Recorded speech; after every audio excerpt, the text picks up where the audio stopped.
Hello friends, എല്ലാവർക്കും സ്വാഗതം പുതിയ വീഡിയോയിലേക്ക്. ഇന്ന് ഞാൻ വന്നിട്ടുള്ളത് വളരെ വെറൈറ്റിയും ടേസ്റ്റും ആയിട്ടുള്ള ഒരു ഫിഷ് മസാല ഫ്രൈ റെസിപ്പി ആയിട്ടാണ്.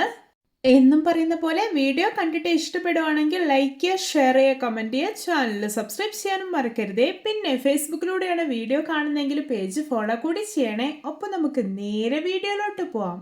ആദ്യം മീൻ ഫ്രൈ ചെയ്യാനുള്ള മസാല റെഡിയാക്കാം. അതിനായിട്ട് ഒരു പ്ലേറ്റിലോട്ട് 1.5 ടേബിൾ സ്പൂൺ മുളക് പൊടി, 1/2 ടീസ്പൂൺ മഞ്ഞൾപ്പൊടി, 1/2 ടീസ്പൂൺ കുരുമുളക് പൊടി, 1 ടീസ്പൂൺ ഇഞ്ചി വെളുത്തുള്ളി പേസ്റ്റ്, പിന്നെ ആവശ്യത്തിന് ഉപ്പ് ഇട്ട് കൊടുക്കാം. ഇനി കുറച്ച് വെള്ളം ഒഴിച്ചിട്ട് നന്നായിട്ടൊന്ന് കുഴച്ചെടുക്കാം.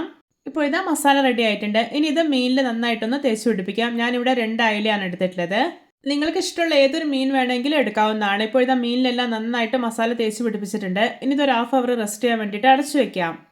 ഇപ്പോൾ നമ്മൾ മീൻ റെസ്റ്റ് ചെയ്യാൻ വേണ്ടി വെച്ചിട്ട് ഹാഫ് അവർ ആയിട്ടുണ്ട്. ഇനി ഇത് ഫ്രൈ ചെയ്തെടുക്കണം. അതിനായിട്ട് പാനിലോട്ട് ആവശ്യത്തിനുള്ള ഓയിൽ ഒഴിച്ചു കൊടുക്കാം. ഓയിൽ ചൂടായിട്ട് വരുമ്പോൾ 2 അയലയും ഇതിലോട്ട് വെച്ച് കൊടുക്കാം. എന്നിട്ട് ഇതൊന്ന് ഫ്രൈ ചെയ്തെടുക്കാം. ഇപ്പോൾ ഇത് അയലയുടെ ഒരു സൈഡെല്ലാം ഒന്ന് മുരിഞ്ഞ് വന്നിട്ടുണ്ട്. ഇതെല്ലാം ഒന്ന് തിരിച്ചിട്ട് കൊടുക്കാം.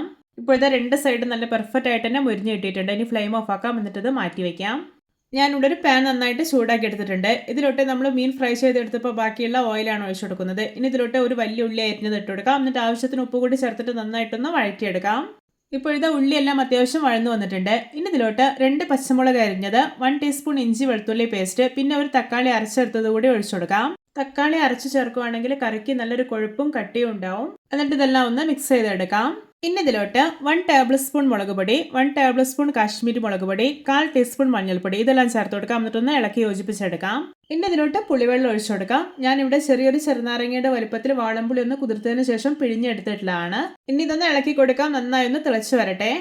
ഇപ്പോൾ ഇതാ കറി തിളച്ച് കുറുകി വരാൻ തുടങ്ങിയിട്ടുണ്ട്. ഇനി ഇതിലോട്ട് 1 ടീസ്പൂൺ ഫിഷ് മസാലയും 1/2 ടീസ്പൂൺ കുരുമുളക് പൊടിയും കുറച്ച് കറിവേപ്പില കൂടി ഇട്ട് കൊടുക്കാം. എന്നിട്ടൊന്ന് മിക്സ് ആക്കി എടുക്കാം.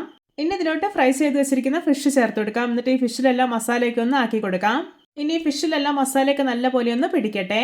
ഇപ്പോഴത്തെ നമ്മുടെ ഫിഷ് മസാല ഫ്രൈ കണ്ടോ, നല്ലപോലെ ഡ്രൈ ആയി വന്നിട്ടുണ്ട്. ഇനി ഇതിൻ്റെ മേലേക്ക് കുറച്ച് കറിവേപ്പില കൂടി വിതറി കൊടുക്കാം. ശേഷം ഇത് വാങ്ങി വയ്ക്കാവുന്നതാണ്. നിങ്ങൾക്കിത് കാണുമ്പോൾ തന്നെ കൊതി വരുന്നില്ലേ? വളരെ സ്പൈസിയും ടേസ്റ്റി ആയിട്ടുള്ള ഒരു ഫിഷ് മസാല ഫ്രൈ ആണിത്.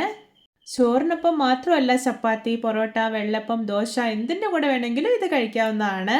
എന്നും നമ്മൾ ഒരേപോലെയല്ലേ ഫിഷ് ഫ്രൈ ഉണ്ടാക്കുന്നത്? ഇതുപോലെ ഒന്ന് ഉണ്ടാക്കി നോക്കൂ. ഇതിൻ്റെ രുചി തീർച്ചയായും നിങ്ങൾക്ക് ഇഷ്ടപ്പെടും. ഇത് കാണാൻ തന്നെ എന്തൊരു ലുക്കാണല്ലേ. കാണുന്ന പോലെ തന്നെയാണ് കേട്ടോ കഴിക്കാനും. സൂപ്പർ ടേസ്റ്റിയാണ്.